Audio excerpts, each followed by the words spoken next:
La méditation de ce 9 janvier est intitulée « Justifié en Christ ». Celui qui n'a pas connu le péché, il l'a fait devenir péché pour nous, afin que nous devenions en lui justice de Dieu. 2 Corinthiens 5, 21. Le Dieu de justice n'épargna pas son Fils. La dette totale de la transgression de la loi divine fut réclamée à notre médiateur. Un acte d'expiation devait avoir lieu. Les mots d'Ésaïe décrivent très bien la situation.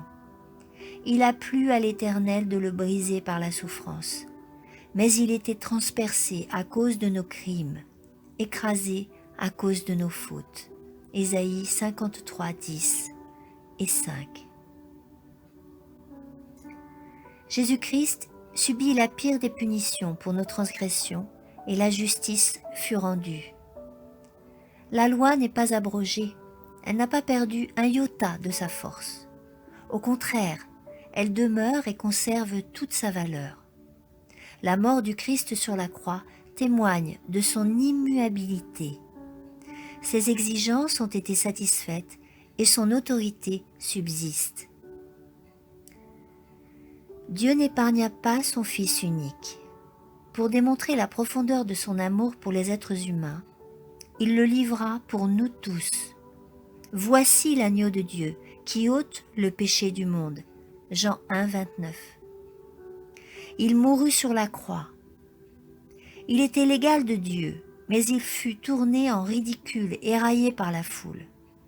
À Gethsémani, il se courba sous le poids des péchés du monde entier.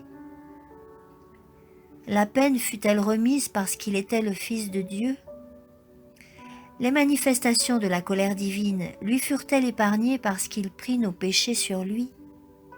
Non, la sentence tomba sur lui, notre substitut à la fois humain et divin. Prêtons attention aux paroles qu'il prononça sur la croix. Mon Dieu, pourquoi m'as-tu abandonné? Marc 15, 34. Il fut traité comme un pécheur, afin que nous puissions être traités comme des êtres justes, pour que Dieu soit juste tout en jugeant les pécheurs. L'amour qui existe entre le Père et le Fils ne peut être décrit. Il est incomparable. En Christ, Dieu vit la beauté, la perfection et l'excellence.